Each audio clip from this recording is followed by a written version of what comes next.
Hello. Yes ma'am. Hello ma'am, आपको आवाज हमारी? मेरे को नहीं आ रही आवाज। आपको नहीं आ रही?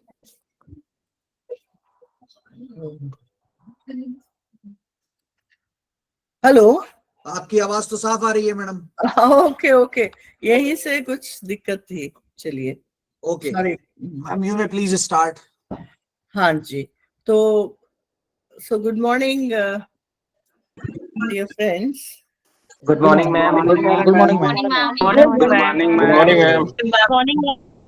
वेरी नाइस, वेरी नाइस, इतना मजा आ जबरदस्त गया गुड मॉर्निंग मत करिए, एक बार कर दिया आप लोगों ने, क्लास स्टार्ट होने दीजिए।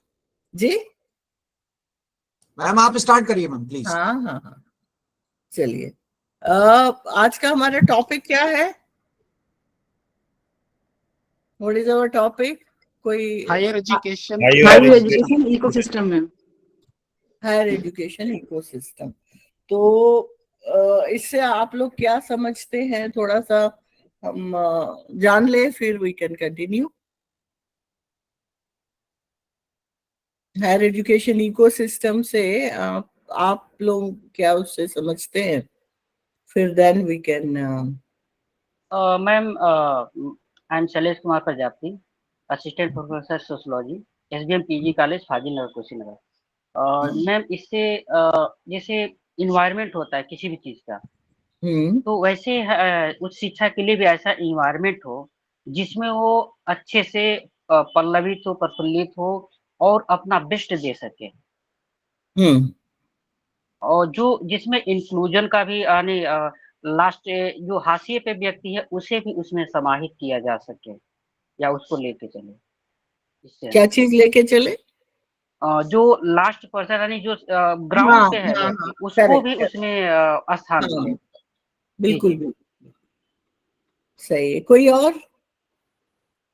Ma'am, I am Mohammad Fahimuddin from Aligarh Muslim University, जी। Murshidabad Center. Ma'am, basically, ecosystem means the factors that influences our experiences with respect to students, curriculum, teacher, and many more things that involve in education that are going to study today with your experience to enrich my own. Thank you, ma'am. Correct, हाँ, this is also correct. Ecosystem से क्या समझते हैं? What is ecosystem? where have all species live together. the environment around us. The environment around us. तो environment किससे बनता है? What are the, मतलब कोई एनवायरमेंट बनता है?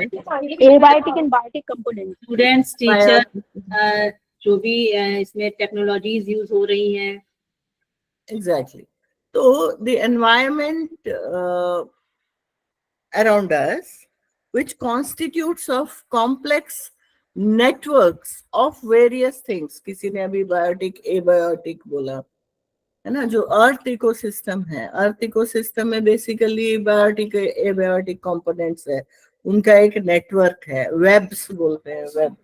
तो वो वेब जो जो इसका जो बायोलॉजिकल इकोसिस्टम है, तो वो इकोसिस्टम में क्या होता है कि मतलब complex networks of things which are interdependent and which influence each other. मतलब एक का रहना दूसरों को इन्फ्लुएंस करता है। Existence of one component directly influences the other component. जैसे फॉर एग्जांपल जो इकोसिस्टम, जो अर्थ इकोसिस्टम है, तो अर्थ में जैसे फॉर एग्जांपल ग्रासलैंड इकोसिस्टम एक है। तो ग्रासलैंड इकोसिस्टम में क्या होता है कि ग्रास है, लैंड है, वो ग्रास को गाय खाता है, गाय या जो भी हर्बीवोरस एनिमल्स खाते हैं। तो हर्बीवोरस एनिमल्स को फिर कार्निवोरस एनिमल्स खाते हैं। और कार्निवोरस में भी, मतलब हर्बीवोरस में तो खैर ऑलमोस्ट सिमिलर है, बट कार्निवोरस में वी हैव डिफरेंट लेवल्स। तो अल्टीमेटली जो है किंग ऑफ द जंगल जो लायन है, वो इकोसिस्टम के टॉप में होता है, तो वो एक पिरामिडल इकोसिस्टम बनता है।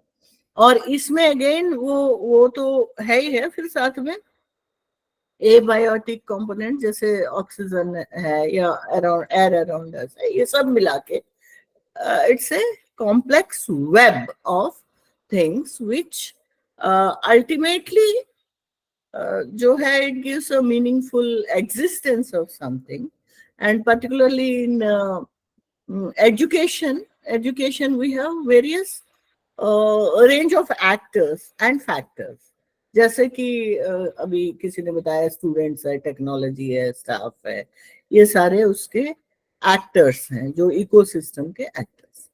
Now coming to Indian higher education ecosystem, ये है ना जिसके बारे में हम आज जानेंगे। तो इंडियन हायर एजुकेशन इकोसिस्टम मतलब, अब जब इकोसिस्टम समझना है तो इसका ओरिजिन भी समझना है कि ये कैसे इवॉल्व हुआ और अभी कैसे एक दूसरे को इन्फ्लुएंस कर रहे हैं, है ना। तो कैसे इवॉल्व हुआ एक्चुअली, ये जो इंडियन हायर एजुकेशन के एवोल्यूशन अगेन दो चैनल्स से है। एक चैनल तो ancient Indian higher education system है जो कि which was very popular, we all know about it, जो नालंदा, तक्षशिला, ये सब यूनिवर्सिटीज हुआ करते थे। नाउ वो कुछ टाइम तक चला, लेकिन फिर इन्वेजन्स हुए and we had Mughals coming to our country. उन्होंने अपना एजुकेशन सिस्टम एक क्रिएट किया यहाँ पे, एंड देन हम लोग साथ साथ चलने लगे। Then came the Britishers, and Britishers ने अपना एजुकेशन सिस्टम स्टार्ट किया यहाँ पर। और अल्टीमेटली आज के दिन today we are following the education system which was brought into our country by the British regime. उनके टाइम पे जो एस्टेब्लिश हुए हैं, इसी को मॉडर्न हायर एजुकेशन सिस्टम कहते हैं। मॉडर्न हायर एजुकेशन मतलब ऑलमोस्ट अभी ये इस तरह का एजुकेशन है जो which is being followed across the globe almost, ठीक है। तो ये ऑलमोस्ट सिमिलर पैटर्न्स में सभी डेवलप्ड कंट्रीज में चल रहा है, तो we are also following this we called modern education system. अब ये मॉडर्न एजुकेशन सिस्टम, क्योंकि अब हम ये मॉडर्न एजुकेशन सिस्टम में है तो हमें उसका रूट्स जानना जरूरी है। अब ये इसके रूट्स क्या है, जो मॉडर्न एजुकेशन सिस्टम के रूट्स क्या है, ये जैसे ये वेस्टर्न कंट्रीज में शुरू हुआ, और ये शुरू हुआ जो प्राइमरीली चर्चेस में जो प्रीस्ट्स, जो पोप्स होते थे, वो वहाँ के चर्च के लोग होते थे। वो लोग इंटेलेक्चुअल क्यूरियोसिटी, जो जनरल जो लोगों की इंटेलेक्चुअल क्यूरियोसिटीज को फुलफिल करते थे। तो धीरे धीरे एक ऑर्गेनाइज्ड सिस्टम डेवलप होने लगे। वो ऑर्गेनाइज्ड सिस्टम्स जो है धीरे धीरे लाइब्रेरीज बनने लगे। लाइब्रेरीज जैसे लाइब्रेरी ऑफ अलेक्जेंड्रिया एक लाइब्रेरी था जो जिसमें कि almost it was like a university. उसमें तमाम किताबें थी, सब सब्जेक्ट्स की, सभी डिसिप्लिन्स की किताबें थी। तो वहां पर वो लाइब्रेरी में ही पढ़ाया जाता था। तो वो एक इंस्टीट्यूशनलाइज होने लगा थ्रू द लाइब्रेरीज।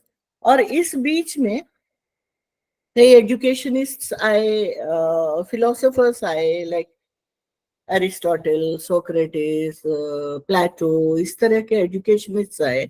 इन लोगों ने अपने अपनी एजुकेशनल फिलोसफीज डेवलप किया। इन लोगों ने एजुकेशनल क्या कहते हैं थियोरीज डेवलप किया। एकेडमीज मतलब जो एकेडमिक वर्ड जो आज हम लोग यूज करते हैं, तो वो एकेडमिक वर्ड जो है वो प्लेटो ने मतलब वो he was the one who brought this word into the picture. तो एकेडमी, उस समय एकेडमी जो है वो मतलब एक एरिया को कहते थे तो उस एरिया में इन्होंने अपना सॉर्ट ऑफ अपने जो लेक्चर्स वगैरह देने लगे। धीरे धीरे वो एरिया जो है एकेडमी कहलाने लगा, और धीरे धीरे इस तरह के इंस्टीट्यूशंस को एकेडमी कहने लगे, और वो एकेडमी से एकेडमी कैसे करके वो वर्ड जो है अराइज हुआ। नाउ अब जब ये फिलोसोफर्स और थिंकर्स आ गए, तो ये थिंकर्स जो है इन्होंने ये सोचा कि एजुकेशन जो है it is not a subject of any religion और एनी चर्च या किसी भी चीज से जुड़ा हुआ नहीं है। एजुकेशन इज वेरी क्या कहते हैं, it itself is a bigger domain and very objective, and it is unrelated, I mean unrelated in the sense किसी भी चर्च से या किसी भी उससे डिलिमिट नहीं किया जा सकता। ऐसा नहीं कह सकते कि चर्च का एजुकेशन ही सब कुछ है, ऐसा नहीं कह सकते। तो इस तरह के जो थॉट प्रोसेस है उससे ऑटोनॉमी का कॉन्सेप्ट आया। उन्होंने कहा कि education is autonomous, it can not be in clutches of anybody, any religion और एनीथिंग, गुड और बैड, ऐसा इन चीजों में नहीं लाया जा सकता। मतलब टू लर्न एवरीथिंग, मतलब जिसको कि हम लोग कई बार हम बैड भी कहते हैं, to learn, understand and make good constructive use of that is called education. For example जैसे न्यूक्लियर एनर्जी। अब nuclear energy, to learn nuclear energy, we can after learning we can use it in a constructive way as well as destructive way. But education वो है कि वो उस nuclear energy को जाने, that is objective first of all. But education से उस nuclear energy को पॉजिटिवली कैसे यूज किया जा सकता है और नेगेटिविटी कैसे खत्म किया जा सकता है, that is what we have to learn, and that is what is called education, to make best use of everything, all the जो इकोसिस्टम का एवरी कंपोनेंट है उसका जो बेस्ट यूज जो हम लोग कर सकते हैं, constructive use, that is what is called education. ये उन बुद्धिजीवियों ने कहा। तो धीरे धीरे चर्च के क्लचेस से एजुकेशन बाहर निकलने लगा, और लाइब्रेरीज, जैसे मैंने कहा, लाइब्रेरीज एस्टैब्लिश हुई, और लाइब्रेरीज के बाद धीरे धीरे इंस्टीट्यूशंस एस्टैब्लिश हुई। अब लाइब्रेरीज की भी खास बात थी। आप पुराने अंग्रेजी फिल्में वगैरह देखते हैं तो वो उसमें ये सब मतलब कैसे लाइब्रेरीज का, जैसे रोम में ये लाइब्रेरीज के कैसे यूज होते थे और कौन कौन वहां पे जा सकता था, वहां पर भी काफी रिजिड सिस्टम्स थी। Everyone is not allowed to go to those libraries, only elite class and elite people. Women were not allowed. Normal house जो old women है या ऐसे नहीं, they were not allowed. Only prostitutes were allowed to those libraries. And the prostitutes were the most knowledgeable persons at that time. उनको पूरी दुनिया का knowledge होना जरूरी था, and they themselves are sort of institutions in themselves. It's a मतलब very different kind of concept, जिसको कि हम लोग वही नेगेटिव समझते हैं। They themselves, because उनका एक सोशल सर्विस का रोल होता था। ये अलग बात है कि बाद में उनको मिसयूज होने लगा, उनको बैड उसमें एलिमेंट्स में वो करने लगे। इस तरह से हम ही लोग, we human beings started misusing everything. But the education, the concept of education slowly evolved, Western education. Then came the universities, and वो यूनिवर्सिटीज जो एस्टैब्लिश हुए, जो Byzantine times, Alexandrian times and Roman times, और ये सारे जैसे अलग अलग टाइम्स पे यूनिवर्सिटीज एस्टैब्लिश होने लगे। यूनिवर्सिटी ऑफ टर्की जो था वो बहुत पॉपुलर यूनिवर्सिटी था। वहाँ पर बहुत सारे, मतलब जैसे हम इंडियन एजुकेशन का पढ़ते हैं कि यूनिवर्सिटीज थे, वहां पर सारे क्या कहते हैं, सभी सब्जेक्ट्स पढ़ाए जाते थे, सभी फैक्टर, जैसे मैथमेटिक्स हुआ, मेडिसिन हुआ, लॉजिक हुआ, एस्ट्रोलॉजी हुआ, ये सारे सब्जेक्ट, सभी तरह के सब्जेक्ट्स पढ़ाए जाते थे। तो ये 425 AD में था, और it started in ancient Greece for preaching Bible and other subjects, and इसमें मेडिसिन, लिटरेचर, फिलोसफी, लॉ सभी था। तो ये इस तरह से इवॉल्व हुआ। उसके बाद आज से करीब करीब 1000 साल पहले यूनिवर्सिटी ऑफ बोलोना जो है फर्स्ट यूनिवर्सिटी, जो यूनिवर्सिटी के फॉर्म में जो स्टार्ट हुआ, वो यूनिवर्सिटी ऑफ बोलोना था। ये 1000 साल पहले। और 1000 साल से अभी पिछले 300 साल पहले तक अगर हम पहुंचते हैं, तो पिछले 300 साल पहले एक एजुकेशनिस्ट थे, उनका नाम है, वेरी पॉपुलर एजुकेशनिस्ट, अभी मैं याद करके बताती हूँ। उन्होंने इस यूनिवर्सिटीज पे काफी रिसर्च किया, what are universities and how universities should be, इस चीज पे उन्होंने काफी रिसर्च किया, एंड उन्होंने डिफाइन किया कि यूनिवर्सिटीज क्या होते हैं, और मतलब उसके कंपोनेंट्स क्या है, ये जो इकोसिस्टम क्या है यूनिवर्सिटीज का, इकोसिस्टम क्या है, और वो कैसे हमें इवॉल्व करना है। आप 1 मिनट होल्ड कीजिए, मैं उसका नाम भूल रही हूँ, तो वो नाम याद करके मैं आपको, मतलब वो नाम याद नहीं आएगा तो मैं अटक जाऊंगी।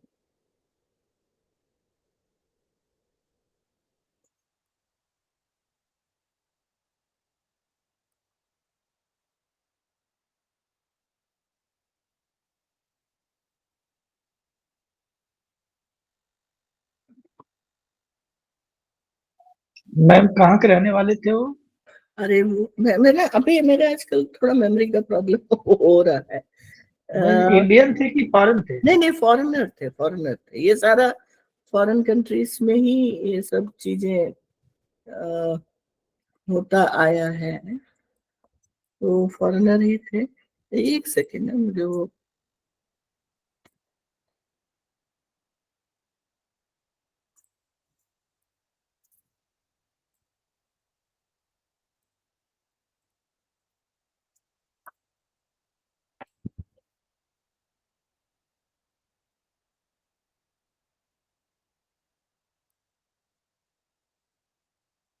एनीवे तो वो उन्होंने जो भी, मतलब वो थे, अभी नाम मैं आपको बताती हूँ। तो उन्होंने यूनिवर्सिटीज को स्टडी किया, और उन्होंने कहा कि क्या होता था कि टीचिंग ही प्राइम होता था यूनिवर्सिटीज में। जब टीचिंग प्राइम होता था, तो वो उन्होंने ये बोला कि यूनिवर्सिटीज का काम ये नहीं है कि खाली teaching, university should generate knowledge. Unless and until they generate knowledge, new knowledge, how can they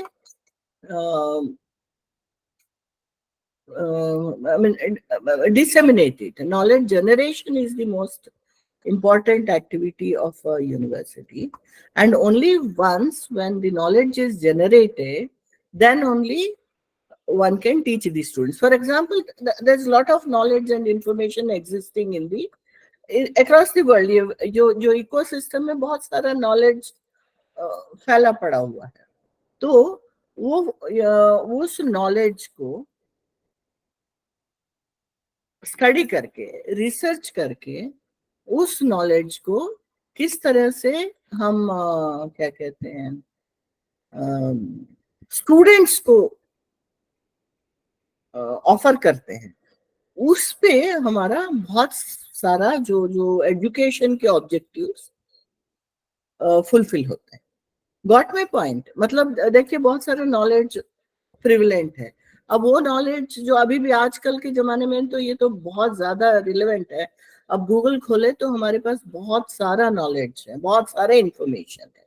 वो इंफॉर्मेशन जो है बच्चे अपने आप लेते रहते हैं, बट बच्चों को या स्टूडेंट्स को पता नहीं होता है कि उसमें कौन सा नॉलेज या कौन सा इंफॉर्मेशन को प्रॉपर नॉलेज के रूप में कन्वर्ट करके एसिमिलेट करना है, जो हमारे लिए सोसाइटी के लिए कंस्ट्रक्टिव हो।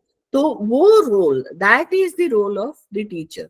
रिसर्च का माने मतलब ये है कि उस नॉलेज को लेके स्टूडेंट्स को डिलीवर करने के पहले the faculty should make a good research of it, generate a new knowledge, and then offer to the students. That's where the research component joined the teaching. ठीक है, ये सब मैं आपको इसलिए बता रही हूँ क्योंकि ये अभी हम लोग आज किस स्थिति में हैं वो मतलब इस पूरे प्रोसेस जो हम लोग नए मॉडर्न एजुकेशन सिस्टम का प्रोसेस हमने जो लिया है वेस्टर्न उससे, उसके कारण हमें क्या खामियां हुई है और क्या फायदे हुए हैं। तो ultimately that is what we have to learn through this ecosystem. तो क्या हुआ कि रिसर्च को उन्होंने एक ब्रॉड एसेंशियल कंपोनेंट बनाया। तो research as an essential component हम लोग मतलब अभी यूनिवर्सिटी का एजुकेशन का डायमेंशन में रिसर्च एंड टीचिंग ये दो इम्पोर्टेंट कंपोनेंट थे। एक मिनट मेरे को मिल गया है, मुझे let me just go through it.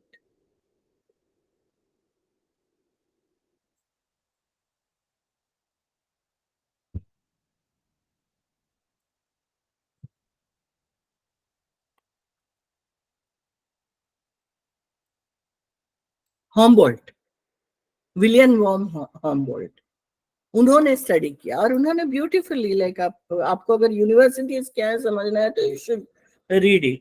उन्होंने 1810 में पूरा यूनिवर्सिटी को स्टडी किया और उन्होंने कहा कि यूनिवर्सिटीज जो है मतलब टीचिंग के लिए नहीं है, ओनली दैट कैरेक्टरिस्टिक लेके नहीं चलना है, और research is an important essential dimension of A university. उसके बाद उन्होंने फर्दर स्टडी किया कि टीचिंग भी कर लेंगे रिसर्च भी कर लेंगे, लेकिन अगर ये टीचिंग और रिसर्च अगर सोसाइटी को ना पहुंचे तो फिर इसका फायदा क्या है। अल्टीमेटली हम यूनिवर्सिटीज क्यों हैं, पहले जो पुराने जमाने में ये होता था एलीट क्लास यूनिवर्सिटीज में जाते थे, ओनली एडमिनिस्ट्रेटर्स जाते थे, जो टाउन एडमिनिस्ट्रेटर्स या बड़े बड़े रिच लोग यूनिवर्सिटीज में जाते थे। लेकिन धीरे धीरे इन्होंने ये कहा कि नहीं, यूनिवर्सिटीज जो है उनके लिए नहीं है, universities are for everybody and universities में university should cater to the society. जब तक कि यूनिवर्सिटी सोसाइटी को कैटर नहीं करेंगे तो यूनिवर्सिटीज का एग्जिस्टेंस का कोई माने नहीं है। तो that made the third dimension of university, that is called community engagement. Teaching, research and community engagement, ये तीन कंपोनेंट्स जो है वो they are the important components of university education, ये उन्होंने एस्टेब्लिश किया।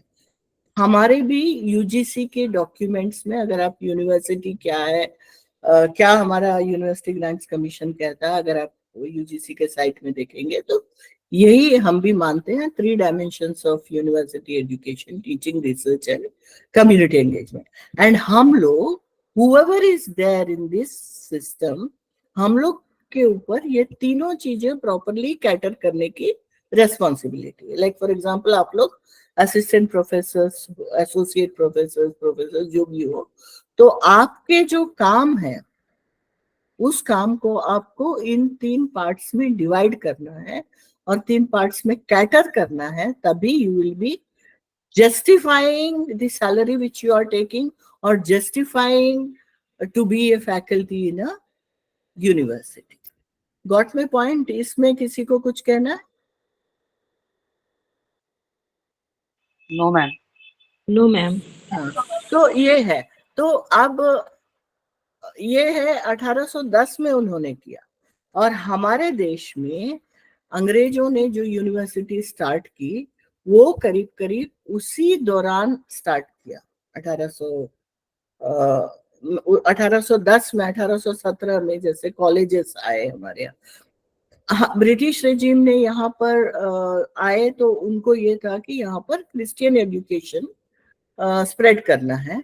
तो उन्होंने क्या किया, उस समय एक चार्टर एक्ट करके 1810 में चार्टर एक्ट आया। चार्टर एक्ट में उन्होंने ये बोला कि जो भी क्रिश्चियन एजुकेशन प्रोवाइड करेगा उनको हम 1 लाख रुपया दें। ये किंग चार्ल्स ने इसको अनाउंस करवाया था। तो उस समय वो 1 लाख रुपया तो नेचुरली बहुत बड़ी बात थी 1810 में। तो उन्होंने क्या किया, कई कॉलेजेस एस्टेब्लिश हुए। जो first college of the country जो CMS कॉलेज कोट्टायम उस समय स्टार्ट हुआ। उसके बाद प्रेसिडेंसी कॉलेज, फिर उसके बाद Scottish church college, Sydenham college, ये सारे उसी ग्रांट से धीरे धीरे धीरे धीरे कॉलेजेस। और ये कॉलेजेस जो है चलते रहे। और बीच में मैकॉले ने एक एजुकेशन सिस्टम डिवाइस किया था which was not accepted by the wise people of our country, क्योंकि मैकॉले का ये कहना था कि हमें सिर्फ यहाँ पे क्लरिकल स्टाफ क्रिएट करना है जो अंग्रेजों के अंडर काम करे और वो लोगों का इंग्लिश का टेस्ट हो और मतलब वो अपने कल्चर को भूल जाए। उनका ये था कि अगर इंडियन कल्चर बहुत रिच कल्चर है, अगर ये रहेगा तो फिर वो नहीं सीख पाएंगे। तो किसी तरह हमें ऐसा करना है कि इंडियन कल्चर को भूल जाए। तो ये मैकॉलेस मिनट्स को सभी लोगों ने ऑब्जेक्ट किया। तो चार्ल्स वुड जो है 1854 में उन्होंने ये सोचा कि नहीं, ये मैकॉलेस मिनट्स के कारण बहुत अनरेस्ट हो रहा है। तो उन्होंने एक चिट्ठी, एक डिस्पैच भेजा क्वीन को और उसमें उन्होंने कहा कि अगर ये फॉलो करते हैं तो बहुत डिजास्टर होगा, बट हम लोगों को यहाँ का एजुकेशन सिस्टम इस ढांचे में करना चाहिए। That is called Wood's dispatch. वो फिर एक्सेप्ट हुआ और उसी के बेसिस पे फिर कॉलेजेस एस्टेब्लिश हुए। जो फर्स्ट 3 कॉलेज 1857 में एस्टेब्लिश हुए, फर्स्ट 3 यूनिवर्सिटीज एस्टेब्लिश हुए, बॉम्बे, मद्रास एंड कलकत्ता यूनिवर्सिटी। तो वो दे वर द फर्स्ट 3 यूनिवर्सिटीज। वो फर्स्ट 3 यूनिवर्सिटीज जो है वो लैंडमार्क था हमारा सिस्टम के लिए। और धीरे धीरे धीरे धीरे यूनिवर्सिटीज बढ़ते गए और जब हम आजाद हुए, देश आजाद हुआ, तो हमारे देश में करीब करीब 25 यूनिवर्सिटीज थे, 25 यूनिवर्सिटीज थे और 500 कॉलेजेस थे।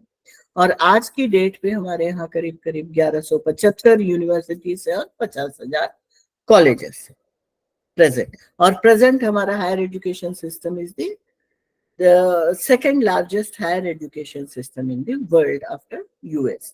That is because we have so many number of colleges and so many number of students. But यहाँ पे paradox ये है कि हमारा largest है, but हमारा GER जो है only 26 से 28% है। मतलब despite being the largest, we are not able to cater to all the eligible youth of the country। eligible मतलब वो जो 18 से 24 साल के बीच का जो हायर एजुकेशन गेन करने का एज के जितने स्टूडेंट्स हैं, उसमें से हम खाली 26-27% को हम लोग हायर एजुकेशन दे पा रहे हैं। बाकी सारे जो है उनको हम दे नहीं पा रहे हैं, despite being the largest higher education system in the country. चलिए, ये तो ये है कि नंबर ऑफ यूनिवर्सिटीज उस समय क्या था, अब क्या था। इस बीच में यूनिवर्सिटी को और डिफाइन करने लगे और 1988 में इसको मैग्ना कार्टा यूनिवर्सिटाटम करके, मैग्ना कार्टा जो यूनिवर्सिटीज के लिए जो मतलब सभी इंक्लूड मतलब एवरीथिंग अबाउट द यूनिवर्सिटी, उसमें ये डिफाइन किया गया, universities are the centres of civilisation, research and knowledge. They are the institutions dedicated to the preservation, assessment and diffusion of scientific knowledge to the next generations through teaching and to the production of new knowledge through research. ठीक है, हमारा इस knowledge को next generation through teaching पहुंचाना और production of new knowledge through research. They are the institutions that respect the humanistic tradition, facilitate the application of scientific knowledge towards enhancing the capabilities of mankind. They are the institutions dedicated to serve societies by educating its members, while at the same time preaching respect to the need for harmony between environment and human life. ठीक है, this is Magna carta यूनिवर्सिटेटम, जो कि 1988 में compile हुआ था. In common parlance, मतलब इसी चीज को कॉमन पार्लेंस में अगर कहा जाए तो university is an ideal place where teachers capable to transmit their knowledge and adequately equipped with the capability to develop it through research and innovation. मतलब ऐसे teachers who are capable of transmitting knowledge, who are adequately equipped with the abilities to develop new knowledge through research and innovation. मतलब उनमें दोनों abilities होना चाहिए. ऐसे teachers, और on one hand एक तरफ ऐसे teachers और दूसरी तरफ the students with the rights, मतलब rightful जो हों, और the ability and will to enrich their minds with this knowledge. ऐसे students जो eligible है, मतलब age wise और जो eligibility conditions होते हैं, they are the rightful student, जो ability जिनके अंदर जो इस एजुकेशन को लर्न करने, ग्रास्प करने की एबिलिटी हो, इस तरह के स्टूडेंट्स जिस प्लेटफॉर्म पर मिलते हैं, they are the universities. Universities are the central pillars of the society. The relation between the universities and all other components like business, society, यही है ecosystem. ये चारों तरफ है और यूनिवर्सिटीज जो है बीच में है ना, मतलब नेशनल डेवलपमेंट. अब यूनिवर्सिटीज ही है जो नेशनल डेवलपमेंट करेंगे, यूनिवर्सिटीज है जो कैरेक्टर डेवलपमेंट करेंगे, यूनिवर्सिटीज ही है जो बिजनेस डेवलप करेंगे, यूनिवर्सिटीज जो है हर चीज, मैंने सोसाइटीज में जो भी है, मतलब स्कूल एजुकेशन जो है इंडिविजुअल्स को लाइवलीहुड और वहां तक के है, बट बाकी सारा रोल जो है यूनिवर्सिटी से फुलफिल करते हैं. और the preservation, evaluation, transmission and production of knowledge are certainly its fundamental functions, but its real role is the rational management and use of knowledge towards achieving creative goals. ठीक है, मतलब ये सारे तो हैं, बट द मेन ये है कि rational management of the knowledge around us. The role must be explained in words and action so that it becomes understandable by the public. मतलब अगर पहले वही जैसे एलिट के लिए होता था, बट अब यूनिवर्सिटी है तो सोसाइटी को भी समझ में आना चाहिए कि एक यूनिवर्सिटी है. फॉर एग्जांपल AMU है, तो AMU का एग्जिस्टेंस पूरे अलीगढ़ के लिए एक वरदान की तरह होना चाहिए. It should be a blessing to the whole city और at least some area around the city. They should adopt. वहां पर यूनिवर्सिटी को इंश्योर करना चाहिए कि वहां पर गरीबी ना हो, इलिटरेसी ना हो, रिसोर्सेज प्रॉपरली यूज हो रहे हो. ये सारी यूनिवर्सिटीज की जिम्मेदारी है, यूनिवर्सिटीज की social responsibility. Because only if we manage to attract the support of the majority of society to our effort to better ourselves intellectually and culturally, will the university be able to face successfully the problems of today and develop its full potential for tomorrow. है ना, universities जो है सिर्फ आज के लिए नहीं है. यूनिवर्सिटीज हैव टू डेवलप आज की जो इंफ्रास्ट्रक्चर, रिसोर्सेस, एनवायरमेंट है, उसको कल तक हमारे अगले कई पुश्तों तक यूज हो पाए, उस तरह का जो सिस्टम तैयार करे, वो है यूनिवर्सिटी। अभी आप लोग सस्टेनेबल डेवलपमेंट गोल्स के बारे में सुनते होंगे, एसडीजीज। यूनिवर्सिटीज का काम है कि वो एसडीजीज को रियलाइज करना। हमारा 2030 एजेंडा है, 2030 तक 17 एसडीजीज है, यूएन ने 17 सस्टेनेबल डेवलपमेंट गोल्स टारगेट किया है। हमारी जिम्मेदारी, यूनिवर्सिटीज की जिम्मेदारी है कि हम उनको रियलाइज करें और इस पृथ्वी को एक ब्यूटीफुल प्लैनेट की तरह फ्यूचर जनरेशंस को हम एज ए गिफ्ट दें। ये यूनिवर्सिटीज का काम है। The purpose of university in teaching is to develop the complete man, in the sense in which the phrase used by the Greek philosopher, the complete man is not the man who has most knowledge, but he is the one who is best equipped to acquire it. मतलब पूरा knowledge भरा हो वो complete man नहीं है। वो complete man है जो हमेशा नॉलेज को लर्न करने, एक्वायर करने के लिए रेडी रहता है। He is the complete man, और university should create those kind of complete men. ठीक है? University is and must so remain an institution to which society entrusts the fulfillment of a public operation, an institution serving the nation and the society at a local, regional and national level, an institution involved with the establishment of an international system of education. University by name itself says that it's a international system. तो university जो है, it cannot be confined to local, regional or national level. It has to be universal. ठीक है? और cardinal Newman ने क्या कहा? A habit of a mind is formed which lasts throughout the life, of which the attributes are freedom, equitableness, calmness, moderation, and wisdom, or what I have ventured to call philosophical habit. This, then, I would assign as the special fruit of education furnished at a university. Ultimately, जो everything जो कि एक human being को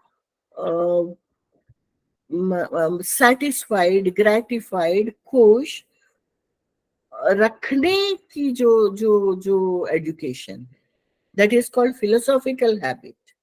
है ना? जो philosophy जो है, आजकल तो ये philosophy subject तो almost हमारे पोर्टल से उठ ही गया है, but basically everything culminates to philosophy, everything culminates to existence. वही डॉक्टर ऑफ फिलोसफी बोलते हैं ना, PhD. Everything culminates into existence, ना, our existence. तो our existence को जो हेल्प करता है, अगर हम बहुत सारा साइंस पढ़ लिए, ये पढ़ लिए, लेकिन खुद हम कमजोर हैं एट हार्ट, तो हमारे लिए वो सब बेकार है। तो हम खुद सस्टेन कैसे करें, उस चीज को रैशनली कैसे देखें? वो जो रेशनैलिटी जो डेवलप करना होता है। अब बहुत सारे फैक्टर्स हैं। हम मतलब सोसाइटी में सुबह उठते हैं तो शाम तक की कितनी सारी चीजें हैं जो ट्रबल करती है हमारे माइंड को। तो उन सभी चीजें वो क्यों ट्रबल कर रही हैं, और उन ट्रबल से हम कैसे कोप अप करके हम अपने आप को मतलब जैसे कोविड सडनली आया, अब इस तरह की सडन कंटिजेंसीज आएंगे। तो यूनिवर्सिटी का काम है to prepare the students to cope up with such type of contingencies. So इसीलिए यूनिवर्सिटीज जो भी यूनिवर्सिटी होता है, वो यूनिवर्सिटी जो है are the places universal. Number 1, university का माने ये है कि वहां पे सभी सब्जेक्ट्स पढ़ाए जाते हैं, सारे डिसिप्लिन, कोई भी डिसिप्लिन छूटना नहीं है। नंबर 1। दूसरा, from undergraduate course to PhD course, सारे level of studies from undergraduate to PhD। तो ऐसे इंस्टीट्यूशंस को ही हम यूनिवर्सिटी कहते हैं। लेकिन धीरे धीरे क्या हुआ, इंडिया में अलग वैरायटी ऑफ यूनिवर्सिटीज आने लग गए, डिफरेंट टाइप्स ऑफ यूनिवर्सिटीज आने लग गए। तो आप लोग में से कोई बताएंगे कि अभी हमारे पास डिफरेंट टाइप्स ऑफ यूनिवर्सिटीज कौन कौन से हैं? अभी जैसे as of now we have different kinds of universities in our countries. Like Country. ma'am, Central University, Deemed University, Deemed State University. Open University, university, private university, Open Open University, ma'am. University like university. IGNOU. हाँ, correct. तो deemed इनमें university, हाँ जी, deemed university, हाँ, deemed university से क्या समझते हैं आप? प्राइवेट हम्म, प्राइवेट यूनिवर्सिटी. नहीं, डीम्ड माने प्राइवेट नहीं है, डीम्ड गवर्नमेंट भी है. तो जैसे कि मैं बता रही थी ना कि एक यूनिवर्सिटी यानी सभी डिसिप्लिन्स होना चाहिए, science, social science, humanities, technology, management, education, जितने भी तमाम डिसिप्लिन्स है, उस सारे डिसिप्लिन्स जहाँ पे पढ़ाए जाते हों वो होती है यूनिवर्सिटी. ठीक है. बट इंडिया में क्या हुआ कि ऐसे कुछ इंस्टीट्यूशंस डेवलप हुए, जैसे बाबा एटॉमिक रिसर्च सेंटर या इंडियन इंस्टीट्यूट ऑफ साइंस है, या हमारे कई लैंग्वेज इंस्टीट्यूशंस है या म्यूजिक इंस्टीट्यूशंस है. वो क्या है कि वो अपने एरिया में तो एक्सेलेंट है, बट वहां पे वो स्टैंड अलोन है, वो और कोई डिसिप्लिन को कैटर नहीं करता. तो ऐसे यूनिवर्सिटीज को डीम्ड यूनिवर्सिटीज बोलते हैं. उनको यूनिवर्सिटी क्यों नहीं बोलते हैं? उनको यूनिवर्सिटी इसलिए नहीं बोलते क्योंकि वहां सारे डिसिप्लिन्स नहीं है ना. उनको deemed universities, deemed to be university, they are deemed, they are assumed to be university, they have given the authority to give degrees. Degree देने की अथॉरिटी खाली यूनिवर्सिटी को. तो गवर्नमेंट क्या करता है, ऐसे इंस्टीट्यूशंस जो एक्सेल करते हैं अपने पर्टिकुलर एरिया में, उनको अथॉरिटी देता है कि तुम डिग्री दे सकते हो. जैसे इंडियन इंस्टीट्यूट ऑफ साइंस है, तो वो साइंस में इवॉल्व है बहुत, तो उन्होंने उनका पूरा एक्सपर्टीज साइंस में है, और वो सोशल साइंसेस और ह्यूमैनिटीज उसको कैटर ही नहीं करते. लेकिन अब उनको वो लोग इतना अच्छा देते हैं कि वहां से बहुत सारे ग्रेजुएट्स, पोस्ट ग्रेजुएट्स है, डॉक्टरेट्स निकल सकते हैं, उनकी एबिलिटी है, क्षमता है. तो ऐसे इंस्टीट्यूशंस को गवर्नमेंट डिग्री देने की अथॉरिटी देती है. तो इस तरह के जो इंस्टीट्यूशंस हैं उनको डीम्ड यूनिवर्सिटी. तो इसमें प्राइवेट भी है और पब्लिक भी है. जैसे IISc है तो प्योरली पब्लिक है, बाबा एटॉमिक सेंटर पब्लिक. लेकिन मणिपाल एकेडमी है, मणिपाल एकेडमी भी deemed university, DY Patil deemed university, ऐसे कई प्राइवेट डीम्ड यूनिवर्सिटीज. तो उनको गवर्नमेंट ने अथॉरिटी दिया है कि डिग्री देने के लिए, और उनको डीम्ड यूनिवर्सिटी का स्टेटस दिया. डीम्ड यूनिवर्सिटी जो है वो UGC के रिकमेंडेशन से मिनिस्ट्री उसको बनाती है. तो ये सेंट्रल गवर्नमेंट के अंडर आता है, मतलब सेंट्रल गवर्नमेंट के रूल्स से वो अबाइड होता है. तो इस तरह के यूनिवर्सिटीज को हम डीम्ड यूनिवर्सिटीज बोलते हैं. बाकी सेंट्रल यूनिवर्सिटीज तो सेंट्रल गवर्नमेंट के यूनिवर्सिटीज है, fully funded by the central government. Deemed universities में पूरा fully funded by the government भी है और टोटली प्राइवेट भी है. लेकिन central universities they are fully funded by the central government. State or they are established by the Act of Parliament. State universities वो हैं जो state legislature से establish हुआ है, और उनकी funding जो है partly center करता है और partly state करता है. और हमारे देश में education is in the concurrent list. Center और state दोनों की responsibility. और इसके अलावा क्या कहते हैं, सेंट्रल यूनिवर्सिटी, स्टेट यूनिवर्सिटीज हो गया, प्राइवेट यूनिवर्सिटी. प्राइवेट यूनिवर्सिटीज जो है they are state universities established by state legislature, but they are self financed, government उनको फंडिंग नहीं देती है. तो उस तरह के यूनिवर्सिटीज को प्राइवेट यूनिवर्सिटीज बोलते हैं. और बाकी ओपन यूनिवर्सिटीज वो हैं जो जहां पर फ्लेक्सिबिलिटी ऑफ रूल्स है. नॉर्मल यूनिवर्सिटी में अटेंडेंस कंपलसरी है, एग्जामिनेशन देना कंपलसरी है, एक रिजिड सिस्टम फॉलो करते हैं. ओपन यूनिवर्सिटीज में रिजिड सिस्टम फॉलो नहीं करते हैं. They give flexibility, they impart education through distance mode, जिससे कि स्टूडेंट अपना जहाँ पे है वहीं पे पढ़ सकता है और एग्जाम भी दे सकते हैं। तो इस तरह का, और उनके लिए टाइमिंग्स फ्लेक्सिबल है, मतलब कभी भी वो एग्जाम, जब वो तैयार हो तब एग्जाम दे सकते हैं। उनको बहुत सारे नंबर ऑफ चांसेस मिलते हैं और इस तरह से वो एजुकेशन स्टूडेंट अपने पेस पे लर्न कर सकता है। तो they are called the open universities. तो आप ये ओपन यूनिवर्सिटी, आप जो न्यू आ रहे हैं online universities again they can be open and they can be formal also, मतलब जहाँ पर क्या कहते हैं वो, they can follow the rigid system and everything, but catering through online classes लगेंगे और ये, बट अभी वो इवोल्यूशन में है, अभी तो अभी प्रॉपर अभी शेप अभी लिया नहीं है, बट ऑनलाइन में क्लासेस होंगी, ऑनलाइन में एग्जामिनेशन होगा, ऑनलाइन में सभी चीजें होंगी। तो ये ऑनलाइन एजुकेशन ये लेटेस्ट डेवलपमेंट है। बाकी हमारे देश में लैंग्वेज यूनिवर्सिटीज, टेक्नोलॉजी यूनिवर्सिटीज, इस तरह का बहुत सारा कैटेगराइजेशन है। लेकिन अभी न्यू एजुकेशन पॉलिसी ने ये कहा है कि हमें इस तरह का कैटेगराइजेशन नहीं होना है एंड हम लोग को यूनिवर्सिटी वाली यूनिवर्सिटी चाहिए। ये जो टुकड़े टुकड़े वाली यूनिवर्सिटीज नहीं चाहिए। एक यूनिवर्सिटी ऐसा हो जहां पर मल्टी डिसिप्लिन हो, जहां एक स्टूडेंट जाए तो उसको सभी डिसिप्लिन का जो फील उसको मिले। नहीं है तो क्या हो रहा है हमारे देश में, जो आइसोलेट करके हो रहा है, तो जो इंजीनियरिंग वाले हैं तो उनको पूरी सोसाइटी का कोई ज्ञान ही नहीं है, खाली इंजीनियरिंग का ज्ञान है, या डॉक्टर्स है तो उनको खाली एमबीबीएस का ज्ञान है, सोशल नॉलेज नहीं है, नहीं टेक्नोलॉजी नॉलेज है। इस तरह के वो ग्रेजुएट्स डेवलप हो रहे हैं जो ओवरऑल सोसाइटी के लिए उतना यूजफुल नहीं है।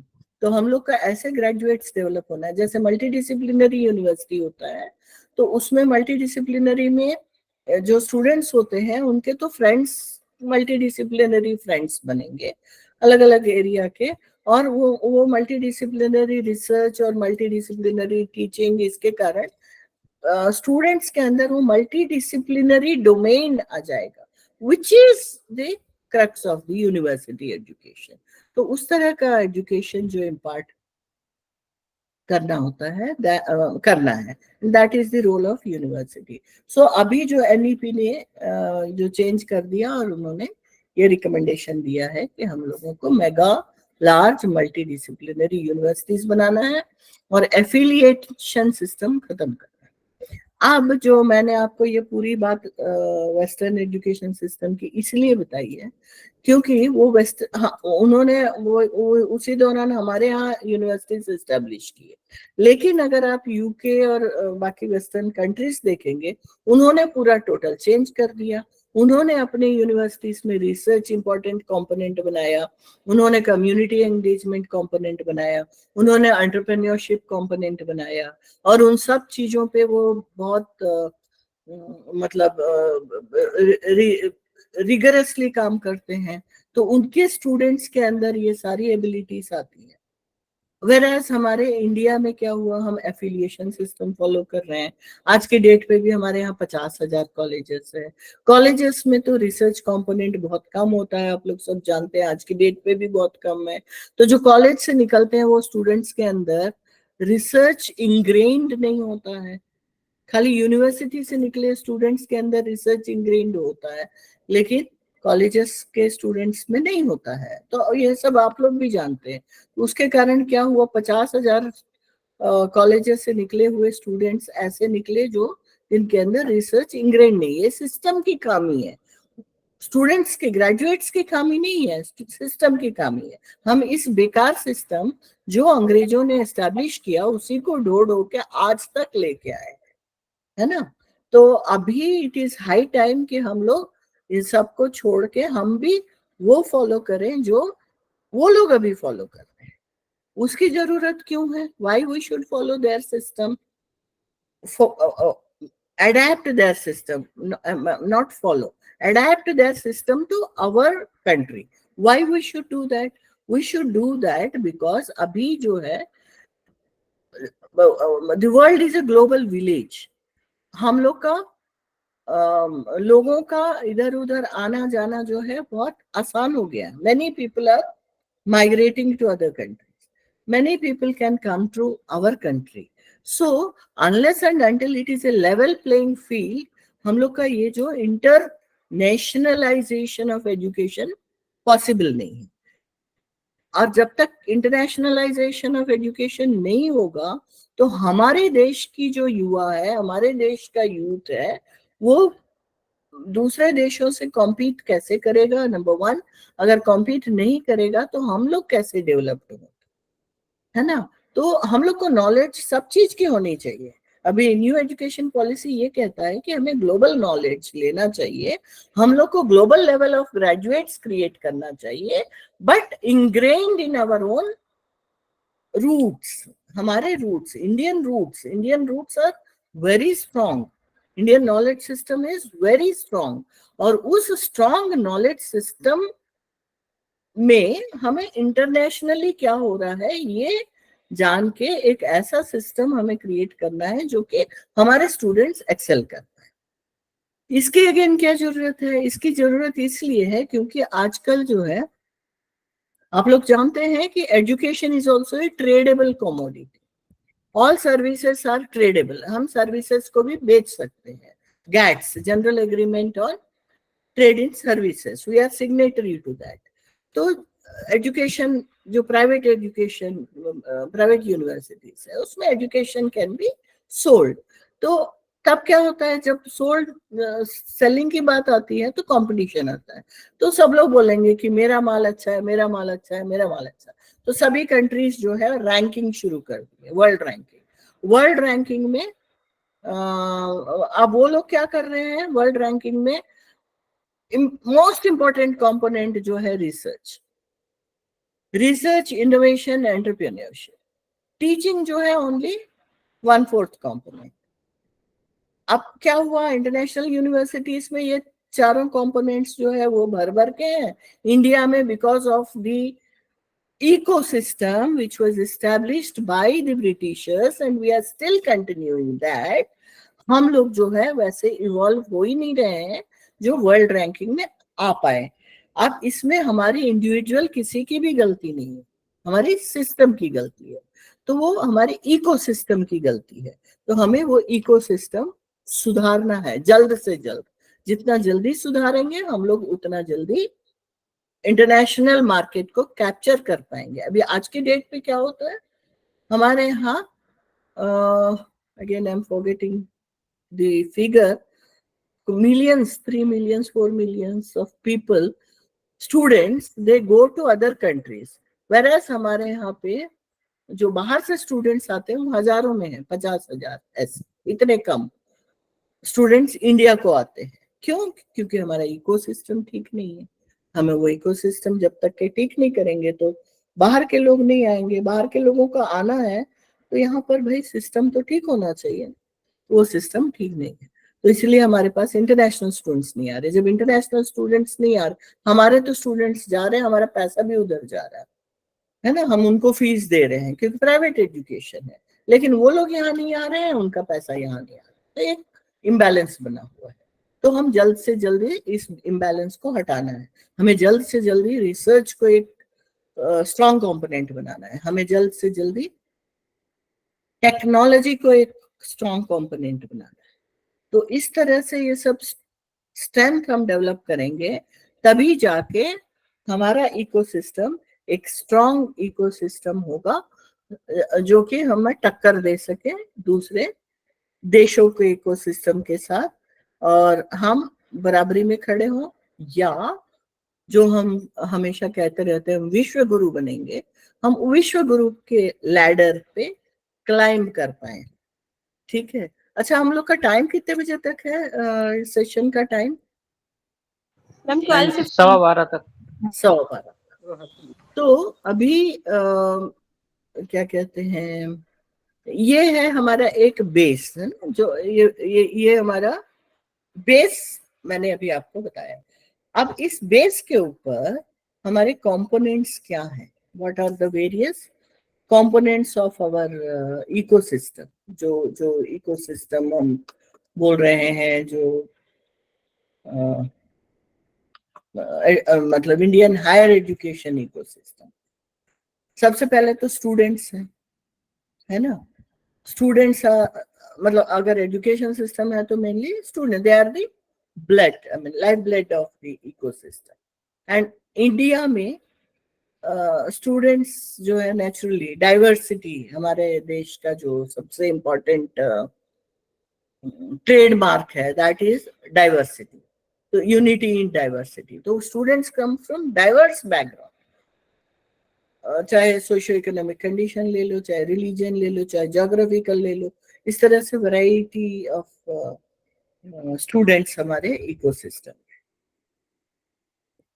डिफरेंट काइंड्स ऑफ कैपेबिलिटीज, सभी लोग एक लेवल के कैपेबिलिटी के नहीं, कुछ स्लो लर्नर्स है, कुछ फास्ट लर्नर्स है, कुछ इनोवेटर्स हैं, कुछ एंटरप्रेन्योर्स है, कुछ मतलब अलग अलग एबिलिटी है। तो वो उन सबको कैटर करना है ना, उनको नॉलेज देना है, स्किल देना है, उनको एक्सपीरियंस देना है उनके चोजन करियर्स में, जिससे कि वो एक्सेल करते हैं। ये एक कंपोनेंट है। सेकंड कंपोनेंट है फैकल्टी एंड स्टाफ। फैकल्टी में तो सब लोग आ जाते हैं जो पढ़ा रहे हैं, टीचर्स है, रिसर्चर्स है और एडमिनिस्ट्रेटर्स हैं। तो हमारे यूनिवर्सिटीज में दो पैरेलल वो लैडर्स होते हैं। एक तो टीचिंग वाला होता है, जहाँ पर assistant professor, associate professor, deans और फिर वाइस चांसलर, इस तरह का वो होता है। एडमिनिस्ट्रेटर्स का होता है assistant registrar, registrar, DR, JR, और वो उनके नीचे जो है एडमिनिस्ट्रेशन के लिए क्लरिकल सपोर्ट स्टाफ भी होता है। ये एक है जो ऑपरेशंस मैनेज करते हैं, एडमिनिस्ट्रेशन, गवर्नेंस, ये सब। टीचिंग फैकल्टी का सिर्फ है पढ़ाना और एकेडमिक एडमिनिस्ट्रेशन, ठीक है। और वो करिकुलम डिजाइनिंग, डिलीवरी, फिर स्टूडेंट सपोर्ट और टेक्नोलॉजी, और ये सारा उनका है। Then comes the institutions. Yes, institutions जो यूनिवर्सिटीज, जिसके बारे में भी इतनी देर से हम बात कर रहे हैं। Universities are also systems. आप लोग मैनेजमेंट के भी होंगे, यहाँ पे सिस्टम्स होते हैं ना, ओपन सिस्टम्स, क्लोज सिस्टम्स। तो यूनिवर्सिटीज जो है they are the open systems. उनका इंटरैक्शन मतलब अगेन ये इकोसिस्टम का ही पार्ट है। एक यूनिवर्सिटी है तो यूनिवर्सिटी का इंटरनल इकोसिस्टम जो होता है, वहाँ का स्टाफ, स्टूडेंट्स और एडमिनिस्ट्रेटिव स्टाफ, ये है, this is the internal system. और एक्सटर्नल सिस्टम क्या है? सोसाइटी है, फिर एक्सटर्नल पार्टनर्स है, जहाँ से वो लोग सामान खरीद रहे हैं, इंफ्रास्ट्रक्चर ले रहे हैं, या क्या बोलते हैं, जो जो वहां से एक्सपर्टीज ले रहे हैं, ये एक पार्ट है। दूसरा है इंडस्ट्री एंड सोसाइटी, जहां पर ये जो यूनिवर्सिटी के ग्रेजुएट्स जो है जा रहे हैं, वो they are the employers of this students. Graduate होके जाने के बाद वो उनको एम्प्लॉय करते हैं। तो वो ओपन सिस्टम का, ओपन इकोसिस्टम के पार्ट है। तो जो इंडस्ट्रीज और सोसाइटीज जो है, they are the ultimate consumers. मतलब ये पूरे सिस्टम का जो अल्टीमेट कंज्यूमर्स है, दे आर द इंडस्ट्रीज, जो उनको कंज्यूम करेंगे। बट एजुकेशन का अल्टीमेट इंडस्ट्री नहीं है। एजुकेशन का ultimate objective is a development of A holistic complete man, ठीक है। अब वो होलिस्टिक कंप्लीट मैन जो इंडस्ट्री को कैटर कर रहा है, he or she can make a beautiful society, and ultimately the aim of all knowledge is to create a beautiful society, ठीक है। उसके अलावा हमारे टेक्नोलॉजी, अब क्या हो गया आज का जो है, now the present era is knowledge era, ठीक है। नॉलेज एरा में मोस्ट इंपॉर्टेंट कंपोनेंट जो एरा माने क्या, हाउ इट इज डिफाइंड। पहले जो है, जो एंशियंट मैन थे, वो इंडस्ट्रियल एरा में रहते थे, सॉरी एग्रीकल्चर एरा में रहते थे, वो खाली कुछ एग्रीकल्चर प्रोडक्ट्स प्रोड्यूस करते थे और उन प्रोडक्ट्स को वो कंज्यूम करते थे, बस उसी में उनकी लाइवलीहुड हो जाता था। धीरे धीरे सिस्टम्स इवॉल्व हुए, प्रॉपर एग्रीकल्चर होने लगा, वो सब होने लगा, that is called agricultural era. उसके बाद इंडस्ट्रीज डेवलप हुए, दैट इज इंडस्ट्रियल एरा। अब नाउ अब everything has culminated into knowledge, even industries are run by knowledge. Everything is knowledge associated or knowledge governed. So this is called the knowledge era. तो knowledge era में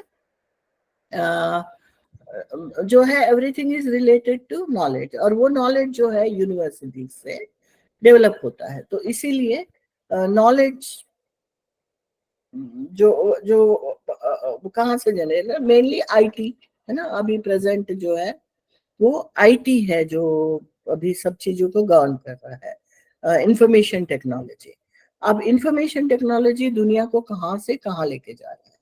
for example generative AI, आप लोग अभी सभी लोग बच्चा जानता है।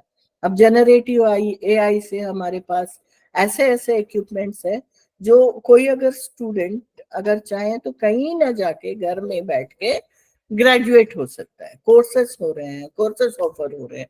अब इतने सारे मूक्स हैं, है ना, मूक्स जो है मूक से करके कोई सारे क्रेडिट्स कर लिए और किसी यूनिवर्सिटी जहाँ से मैक्सिमम क्रेडिट्स किया वहां से जाके डिग्री ले सकते हैं। तो एजुकेशन जो है इतना एक्सेसिबल हो गया है ना। अब एजुकेशन के लिए किसी स्टूडेंट को दौड़ना जरूरी नहीं है किसी यूनिवर्सिटी के पास जाना, ठीक है। तो ये जो है ये टेक्नोलॉजी जो है सपोर्ट, जो on which the university is dependent, this is also one of the essential components of a university, of the university or higher education ecosystem। क्योंकि टेक्नोलॉजी पे ही रिसर्च है, टेक्नोलॉजी पे ही डिलीवरी है, टेक्नोलॉजी पे ही सब चीज है ना। Technology has become the crux of the education nowadays, ठीक है। तो ये हो गया। उसके बाद फंडिंग, फाइनेंस। अब कोई भी चीज ऐसे नहीं ये हो सकता, फंडिंग चाहिए। तो funding agencies, they are also the important component of the ecosystem. And then the government, overall जो है गवर्नमेंट है। तो गवर्नमेंट ही है जो सभी चीजों को फैसिलिटेट करता है, ये डायरेक्शन देता है, ये पॉलिसीज क्रिएट करते हैं। जैसे नेशनल एजुकेशन पॉलिसी 2020 है, तो वो गवर्नमेंट ने क्रिएट किया, तो वो अकॉर्डिंगली हम लोग को एक डायरेक्शन देते हैं, उस डायरेक्शन में हम लोग सब आगे बढ़ते हैं। तो ये है सारे एक्टर्स ऑफ द इकोसिस्टम, जिनको एक्टर्स बोलते हैं ना, इन सबका एक नेटवर्क है।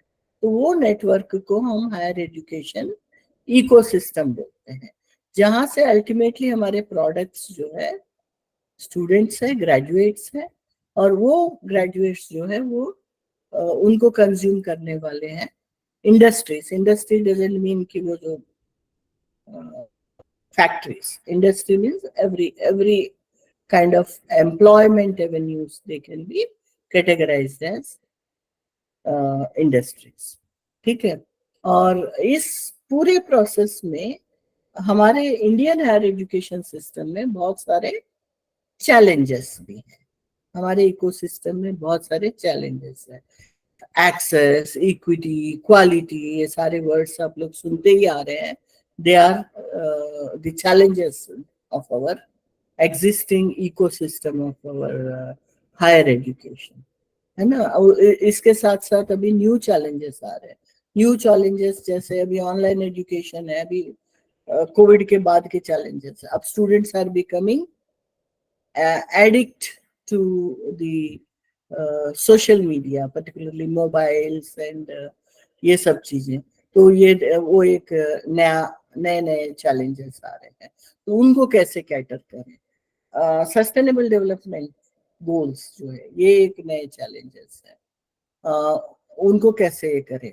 डिस्पैरिटीज, वार्स और ये सारी जो आ रहे हैं, डिस्पाइट हम लोग इतना एजुकेशन सिस्टम है, फिर भी पूरी दुनिया में कितनी जगह वार्स चल रहे हैं, तो वो एक चैलेंज है, कैसे हम अपने स्टूडेंट्स को ये समझाएं कि wars are not the solution. Gender inequality, different kinds of inequalities in which gender is the most affecting one, because 50% of humanity is है ना फीमेल जेंडर। तो अगर वो ही इफेक्टेड है तो कैसे एक बैलेंस सोसाइटी बनेगी, वो है। और हमारी सिस्टम की अपनी खामियां, जैसे जो स्टूडेंट्स हैं हम लोग का, जैसे फॉर एग्जांपल हम लोग एक्चुअली रिसर्च करना है तो स्कूल लेवल से ही सीखना चाहिए। और रिसर्च का एक इम्पॉर्टेंट कंपोनेंट है राइटिंग एंड पब्लिशिंग, जो कि हम लोग बिल्कुल नहीं सिखाते अपने स्टूडेंट्स को। तो वो है, अब जैसे मैं खुद ही अपने आप को देखती हूँ तो हमने स्कूल में एग्जाम के अलावा कभी हम लोग एज सच लिखते हुए पढ़ने की भी आदत नहीं थी स्कूल लेवल पे। बाद में जब यूनिवर्सिटी में गए तो हमें समझ में आया कि लिख के याद करेंगे तो हमें ज्यादा अच्छे से याद होगा। ये तो स्कूल में तो हम ऐसे ही याद करके चले जाते थे, एग्जाम टाइम पे लिखते थे या टीचर डिक्टेट कर देते तो लिखते थे। अपना दिमाग यूज करके लिखना है, ये वाला एटलीस्ट हमारे जनरेशन में नहीं था। बाद में धीरे धीरे अब धीरे धीरे आ रहा है। और हमारा जो है फैकल्टी शॉर्टेज और कॉस्ट फंडिंग, मतलब दुनिया भर की हमारी चैलेंजेस है when we are talking about the Indian higher education ecosystem। Digital divide है और गवर्नेंस, मतलब अभी हमारे देश में एक कहावत है कि we are over regulated and under governed. मतलब हमारे पास रेगुलेटरी एजेंसीज तो दुनिया भर के हैं, यूजीसी है, इतने सारे काउंसिल्स है, गवर्नमेंट है, हर एक एजेंसी रेगुलेटरी एजेंसी जाता है और वो अपने नॉर्म्स वो करता है। आपको ऐसे करना है, आपको इंजीनियरिंग करवाना है तो एआईसीटी का रूल फॉलो करना है, इतना फैकल्टी होना है, ये होना वो होना है। यूजीसी जाता है, वो कहता है आपको ये करना है, ये करना है, ये करना है। अब इंस्टीट्यूशंस बेचारे परेशान होते हैं और ये सारे उनको रेगुलेट करते हैं, लेकिन प्रॉपर गवर्नेंस कोई नहीं देता है। इसीलिए अभी न्यू एजुकेशन पॉलिसी में ये भी हुआ है कि इतने सारे जो गवर्निंग बॉडीज है, रेगुलेटरी बॉडीज है, उनको खत्म करके एक ओवरआर्चिंग बॉडी, एक ही higher education commission of India बनाया जाएगा। उसके अलावा एक कॉमन ये होता है पॉलिटिकल इंटरफियरेंस, ब्यूरोक्रेसी, ये जनरली सभी देशों में होता है, इंडिया में भी है, ठीक है। और क्वालिटी तो हम बात कर ही चुके हैं। ये है हमारा higher education ecosystem in brief. So this is what I wanted to communicate to you. अब जो है थोड़ा इसके ऊपर हम डिस्कशन कर लेते हैं। आप लोग को कोई डाउट है क्या है? क्योंकि पूरा मैं ही बोलते जा रही हूँ, नेचुरली थोड़ा बोरिंग भी हो गया होगा। तो अब जो है आप लोग अपनी जो questions, hello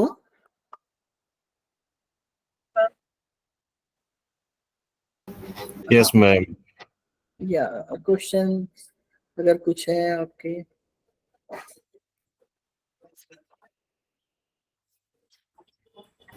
good afternoon ma'am. Yes, मैं doctor Reena Singh, JNPG college Lucknow से। जी बोलिए। मैम ये जानना चाहती थी मैं कि टीचर्स जैसे बहुत सारी चीजें हैं कि हम लोग जैसे यहाँ पे FIP में डिफरेंट सब्जेक्ट्स और डिफरेंट टॉपिक्स बताए जा रहे हैं, हम लोग को बहुत ज्यादा नॉलेज मिल रही है हम लोग को यहाँ से। बट ये सिर्फ एक 1 मंथ का प्रोग्राम है अभी, उसके बाद बहुत सारी चीजें अभी ऐसी आई हैं जिसकी वजह से हम लोग को मैम एग्जिट कर गए हैं लग रहा है।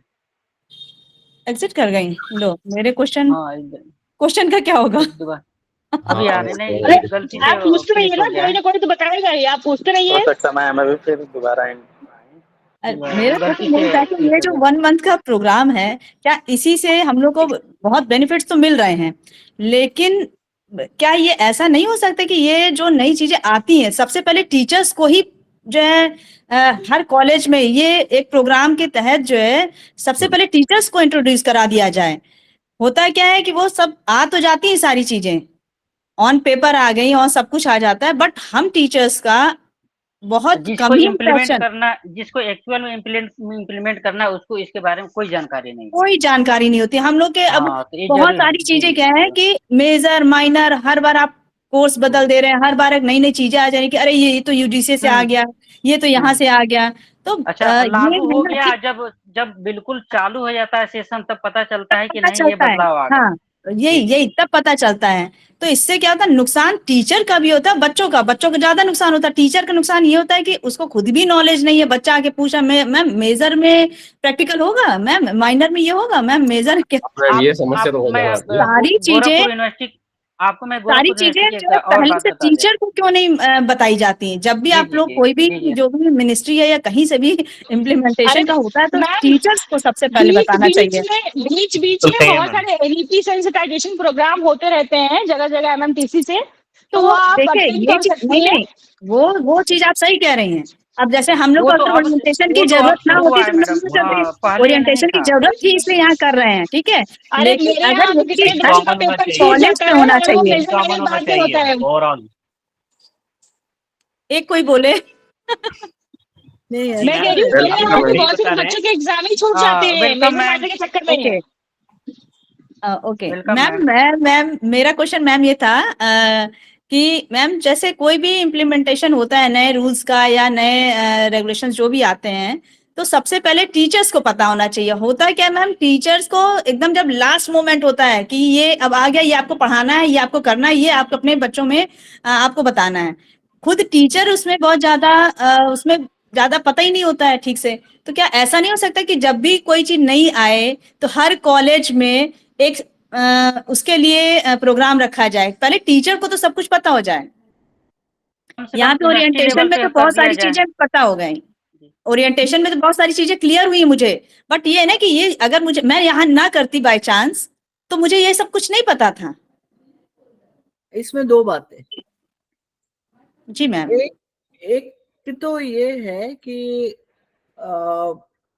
टीचर्स ये सब जानने का एफर्ट कितना करते हैं, आप कितना पढ़ती हैं एजुकेशन, मतलब एवरी डे यूजीसी कितने सर्कुलर्स निकाल रहा है, या मिनिस्ट्री में क्या क्या चेंजेस हो रहे हैं, या आपके अपने कॉलेज या जहां पर है वहां पर न्यू डेवलपमेंट्स क्या हो रही है, ये जानने की आप लोगों का कितना एफर्ट है। क्योंकि जहां तक कि मैं जानती हूँ, जैसे न्यू एजुकेशन पॉलिसी बना तो हर स्टेप पे वो तो वेबसाइट पे डाले जा रहे थे हर चीज, आपसे भी सजेशंस मांग रहे थे सबसे, पूरे इंडिया के फैकल्टी से। और कई मतलब 4 लाख सजेशंस मिले हैं, जो कस्तूरी रंगन जी का जो कमिटी था उसको। तो उनका ये कहना है कि वो 4 लाख हम पढ़ के नया पॉलिसी बनाए हैं। खैर अब जो भी है, बट वो है। तो इसमें टीचर्स का अपना एक एफर्ट बहुत इम्पोर्टेंट है। टीचर होने का वही है, वो रिसर्च जो कंपोनेंट वो उन्होंने बोला ना, उसका मतलब ये नहीं है कि आप बैठ के लैब में रिसर्च करो। रिसर्च मतलब पॉलिसी बनाया सरकार ने, अरे वो पॉलिसी हमारे लिए ठीक है कि नहीं, ये सोचने का काम भी तो टीचर्स का है। अल्टीमेटली आप हो जो स्टूडेंट्स के साथ डायरेक्ट टच में। गवर्नमेंट ने पॉलिसी यहाँ बनाया कहीं पर भी बैठ के, वहां पे कुछ टीचर्स भी इन्वॉल्व है, बट मेजॉरिटी जो है वो अलग अलग लोग हैं। और दूसरा, टीचर्स भी हर जगह के एक नहीं है, रिक्वायरमेंट भी हर जगह के एक नहीं है। एक ऐसा क्या ब्रॉड ये हो सकता है कि जो प्रॉपर फुलफिल करे लोगों की नीड्स, तो इस पे क्या सजेशंस है। तो ये है तो मेनली। और दूसरा, आप जो कह रहे हैं ये बात भी सही है कि ये जिम्मेदारी है सरकार की कि टीचर्स तक सभी चीजें पहुंचाए। तो वही कारण है जो यूजीसी जो है ये रिफ्रेशर कोर्सेस, ओरिएंटेशन कोर्सेस करता है। और अभी जो एमएमटीटीसी जो प्रोग्राम्स है वो सिर्फ और सिर्फ इसलिए है कि न्यू एजुकेशन पॉलिसी के बारे में टीचर्स को पूरा उनको नॉलेज दिया जाए, उनको रेडी किया जाए। अल्टीमेटली एक रिसर्च का सिद्धांत है कि जब तक के रेडीनेस नहीं है तब तक के वो कोई लर्न नहीं कर सकते। If I have to learn anything, I have to have that kind of readiness to learn. Until and unless I have that readiness to learn, I will not learn. है ना, बच्चे का भी जब वो मूड में होगा पढ़ने के तभी पढ़ा पाएंगे, नहीं है तो हम कितना भी बक कर ले वो बच्चा पढ़ेगा. तो दैट रेडीनेस इज इम्पोर्टेंट. सो रीना जी, इसमें आप अपने भी एफर्ट्स डालना जरूरी है. बिल्कुल मैम, बिल्कुल. और बट मैम होता ये है ना कि कुछ जैसे अगर 100% टीचर्स 100 टीचर्स हैं तो उसमें 60 या 70% इंटरेस्टेड है, 30% नहीं इंटरेस्टेड है. इसमें बहुत सारे मतलब सबके अलग अलग व्यूज होते हैं, वो नहीं इंटरेस्टेड है. तो अब होता क्या है कि कभी कभी कि उसमें भी देखा जाता है अच्छा इतने इंटरेस्टेड है, इतने इसकी सेमिनार अच्छा नहीं अभी हो रही है, चलिए आगे देखते हैं. तो ये सब चीजें भी बहुत मायने रखती है मुझे लगता है. Thank you ma'am. आप एक सेकेंड है मैं. हेलो हेलो, हाँ सॉरी, नमस्कार, मैं एकदम भूल गई थी. मैं आपको कॉल करूँ may be another half an hour के बाद. नहीं, मैंने कल ही भेज दिया था, इमीडिएटली भेज दिया था. अरे मैं तो सोच रही थी आपने देख ली. एनीवे, मैं फिर अभी एक मीटिंग में हूँ और मैं बस थोड़ी देर में फ्री होके फिर मैं देख लेती हूँ क्यों नहीं पहुंचा है. ठीक है, ओके, श्योर. हाँ, अभी मेरे 1 घंटे बाद, मतलब मैं भेज देती हूँ, आप देख लीजिए फिर 1 घंटे बाद. सॉरी, मेरे को किसी और के साथ 12 बजे बात करनी थी मेरे दिमाग से. ओके मैम, कोई बात. एनीवे, हाँ आप ये बताइए कि क्या बता रहे थे आप. मैम कि जैसे कुछ टीचर्स इंटरेस्टेड होते हैं, कुछ नहीं होते हैं, और जो इंटरेस्टेड होते हैं उनका वर्कलोड भी मैम इतना ज्यादा होता है कि कभी कभी नहीं, जैसे आप कह रहे हैं ना कि नेट पे सब कुछ था, आपको देखना चाहिए था, बट कभी कभी क्या होता है मैम इतना अपने ही सब्जेक्ट और इतना वर्कलोड हो जाता है कि नहीं हो पाता है. और जब अगर कॉलेज में ऑर्गेनाइज ही कर दिया जाएगा कि ये सब टीचर्स के लिए मस्ट है, तो मैम वो तो फिर सबको जाना ही जाना है, तो उसमें मुझे लगता है ज्यादा बेनिफिट हो जाता. आप कौन से कॉलेज में है. मैं JNPG college Lucknow, Shri Jainarayan PG college Lucknow में हूँ. एक्चुअली केमिस्ट्री डिपार्टमेंट में. जो है ना, प्रॉब्लम जो है वो दैट इज बिकॉज एफिलिएशन. ये कॉलेज सिस्टम खत्म हो जाए ना, हमारी बहुत सारी समस्या है. ये जो रीच आउट, अब कॉलेज जो है लास्ट प्रायोरिटी, यहाँ गवर्नमेंट है, फिर यूनिवर्सिटीज है, स्टेट है, और कॉलेज तक पहुंचते भी टाइम लग जाता है. तो कॉलेजेस का वो खत्म करने यूनिवर्सिटीज ही हो, तो जैसे ही गवर्नमेंट करता है तो यूनिवर्सिटी में आ जाता है. यूनिवर्सिटी के लिए ये इजी हो जाता है. यस मैम, पहले यूनिवर्सिटी में मैम हो जाता है सब कुछ, उसके बाद हम कॉलेजेस को पता चलता है. बहुत अब लॉस में रहते हैं ना कॉलेज फैकल्टी, बहुत लॉस. मैम एक चीज और किया जा सकता है कि यूनिवर्सिटी से जो भी एफिलिएटेड कॉलेज हैं, यूनिवर्सिटी को एक बाध्यकारी बना दिया है कि सबको साथ में लेते हुए इसकी ट्रेनिंग दे दी जाए. अरे वो बाध्य बनाते हैं, सब कुछ करते हैं, लेकिन वही मैं भी वही कौन से फिल्म का डायलॉग है ना, बड़े बड़े देशों में ऐसी छोटी छोटी बातें होते रहती है. तो वही हाल है, इतना बड़ा हमारा देश है और ये सिस्टम इतना, मतलब वही वो खामी वाला सिस्टम है ना. कॉलेजेस हैं तो कॉलेज अब एक यूनिवर्सिटी है, वो यूनिवर्सिटी के इतने 150, 200, 300 कॉलेजेस. अब 300 कॉलेजेस वाले को यूनिवर्सिटी तो सर्कुलर भेज देता है, लेकिन कितने पढ़ा, किसने नहीं पढ़ा, कौन क्या कर रहा है, ये ध्यान रखना यूनिवर्सिटी के लिए बहुत डिफिकल्ट काम हो जाता है. ये यूनिवर्सिटी का वो है. कॉलेजेस तक पहुंच नहीं पाता, इसलिए कॉलेजेस वाले नहीं कर पाते. और वो चूंकि ये पहुंच नहीं पाता, ये होता तो कॉलेज की जो फैकल्टी होती है वो डिप्राइव्ड होता है बहुत सारी चीजों से, है ना. तो ये मतलब आप लोग के लिए नुकसान है. ये जो सिस्टम हमारा है तो कॉलेज फैकल्टी के लिए डेट्रीमेंटल है, उनकी ग्रोथ ही नहीं होती है ना. तो इसीलिए आप लोग सबको भी एक कोऑपरेट करना चाहिए कि कॉलेजेस बंद हो जाए, यूनिवर्सिटीज बने और आप लोग सब एक लेवल पे आ जाए. अब यूनिवर्सिटी वाले तो प्रोफेसर बन जाते हैं, कॉलेजेस में प्रोफेसर बनना जो है वो तो जिंदगी निकल जाती है. कई लोग नहीं बन पाते, जबकि उतनी मेहनत बनने लगे मैम. हेलमेट लग जाए. Malti ma'am, please mute your mic. तो ये है सिस्टमिक इकोसिस्टम की हमारी परेशानियां, जो इंडियन हायर एजुकेशन इकोसिस्टम, जिसको कि हम लोग सबको मिलके अभी ट्रैक पे लाना, तभी हमारा और हमारे आगे आने वाले मैम जो जनरेशन मैम एक क्वेश्चन है मेरा कि अगर मान लीजिए कॉलेज सिस्टम को खत्म किया जाएगा तो इतने बड़े स्तर पे इनको यूनिवर्सिटी में कैसे अरेंज किया जाएगा? इसका वो कुछ एनईपी ने रिकमेंडेशन दिया ना कि एक हर एक डिस्ट्रिक्ट में एक मेगा यूनिवर्सिटी बनाए, जिसमें वहाँ उस डिस्ट्रिक्ट के सारे कॉलेजेस को मर्ज कर दे। जी और मर्ज करके वो इस यूनिवर्सिटी के अंडर आ जाएंगे, सभी डिसिप्लिन से, सभी वो, और बड़ी बड़ी यूनिवर्सिटीज बने, और जो कि जिसमें स्टूडेंट्स का नंबर भी ज्यादा हो, उसके भी अपने फायदे हैं, है ना, कि जितना ज्यादा होगा, जितना मतलब ज्यादा लोगों से मिलेंगे, हमारा दायरा उतना बढ़ेगा, है ना, प्रोवाइडेड कि हम प्रॉपर सिस्टम्स दें। दायरा तो बढ़ा दिया लेकिन रिसोर्सेस कम है, तो वहां पर भी फ्लॉप होने वाला है। तो वो भी इंश्योर करना है कि उस तरह का ना हो सिचुएशन। तो ये सभी जो है मिलजुल के ही होगा, मतलब सबका कोऑपरेशन, सबका साथ, सबका विकास, है ना। तो ये है, तो एवरीवन, हम लोग जो भी सिस्टम में है, ऐसा नहीं है कि ये सब गवर्नमेंट का ही रिस्पॉन्सिबिलिटी है, ऐसा नहीं है, हम लोग सबकी रिस्पॉन्सिबिलिटी।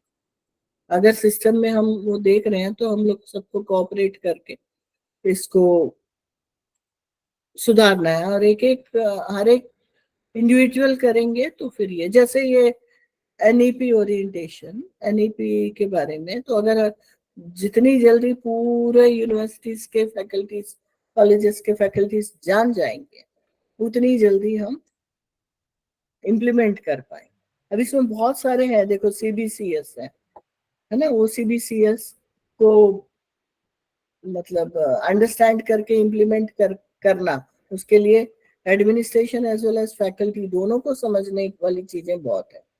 वैसे ही ये जो ABC, academic bank of credits जो बन रहा है, वो उसके बारे में भी सबको जानकारी होनी चाहिए।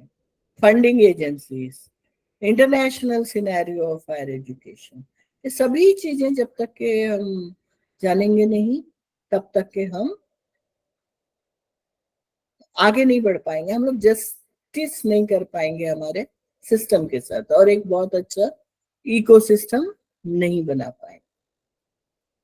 ये that is what I want to say. और कोई क्वेश्चंस है रिलेटेड या नॉन रिलेटेड ऑल्सो? कोई भी आपको? हम लोग क्या है कि we are higher education experts, मतलब हमारा कोई सब्जेक्ट नहीं है जैसे फिजिक्स, केमिस्ट्री, मैथ्स, ऐसा नहीं है, हमारा डिसिप्लिन ही हायर एजुकेशन। तो हायर एजुकेशन डिसिप्लिन में आने वाली जो भी क्वेरीज हैं, उन सब के लिए हम लोग को मतलब we should be prepared for that. We are rather prepared for that. Ma'am, vice chancellor का रोल इन यूनिवर्सिटी? हाँ, वाइस चांसलर का role, vice chancellor is the CEO of a university, chief executive officer. उनका जो university के जो day to day functioning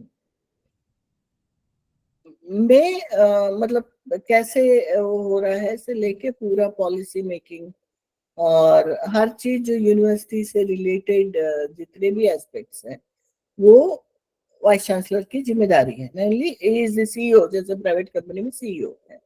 और vice chancellor के अंदर यूनिवर्सिटी सिस्टम में, जैसे कि मैंने बताया, दो स्ट्रीम्स हैं, एक तो एकेडमिक है और एक नॉन एकेडमिक। नॉन एकेडमिक में अगेन 3 है, एक तो जनरल एडमिनिस्ट्रेशन है, एक तो एग्जामिनेशन और एक फाइनेंस। एक फाइनेंस ऑफिसर होते हैं, एक रजिस्ट्रार होते हैं और एक कंट्रोलर ऑफ एग्जामिनेशन होते हैं। इधर डीन्स होते हैं। तो ये जैसे एक इकोसिस्टम बन रहा है, तो वाइस चांसलर सबसे ऊपर है। तो वाइस चांसलर जो है पूरा नीचे जो लोएस्ट जो वहाँ पे मतलब स्टाफ हो, या इसमें देखा जाए तो एलडीसी तक है, और अगर बेस में देखा जाए तो स्टूडेंट्स है। तो वाइस चांसलर की जिम्मेदारी है कि उसके यूनिवर्सिटी में आए हुए हर एक स्टूडेंट को वो ऐसा एजुकेशन दे जिसको कि वो यूनिवर्सिटी क्लेम करता है कि हम ये करेंगे। हम यूनिवर्सिटी क्लेम करता है, एक्चुअली जो यूजीसी में जो सब लिखा होता है वो सब यूनिवर्सिटी क्लेम करता है कि हम सभी डिसिप्लिन के को कैटर करेंगे, अंडर ग्रेजुएट से लेके पीएचडी तक एजुकेशन देंगे, और एजुकेशन में टीचिंग, रिसर्च और कम्युनिटी एंगेजमेंट तीनों को कैटर करेंगे। तो ये प्रोमिसेस है। यूनिवर्सिटी काम करता है, यूनिवर्सिटी एस्टेब्लिश होता है एक्ट से, वो एक्ट में भी कई चीजें लिखी होती है। फिर यूनिवर्सिटी के ऑर्डिनेंसेस बनते हैं। वो ऑर्डिनेंसेस जो वो होते हैं जो हमें यूनिवर्सिटी में काम करने के लिए गाइडलाइंस देते हैं। तो उन गाइडलाइंस के हिसाब से काम चलता रहता है। ये एक्ट्स एंड ऑर्डिनेंसेस जो है एक ही बार बनते हैं, उनमें अमेंडमेंट होता रहता है, बट बनते हैं, और उसी एक्ट के तहत यूनिवर्सिटी बनता है। और ऑर्डिनेंसेस जो है वो time to time as per the need change भी होते हैं, but they are the broad guidelines with which the vice chancellor as well as everyone in the university works. ये है वीसी का role, academic as well as administrative head of the university. है ना? और कुछ किसी को पूछना है? मैम थैंक यू, बहुत अच्छा रहा आज का session. Thank you, ma'am. Very Thank you so much. informative thank you session. Ma'am. Thank you, Thank you, ma'am. ma'am. Most Thank you, ma'am. welcome. हम AIU में हैं, तो AIU is meant for this. This is Ma'am, please share your mobile number. Association of Indian universities है। आप AIU website पे चले जाइए, वहाँ पे आपको मेरा फोन नंबर एवरीथिंग मिलेगा। मैं Okay. डॉक्टर रमादेवी पाणी हूँ, I am the editor of university news. University news आप लोगों ने देखा होगा, दिस एक Yes.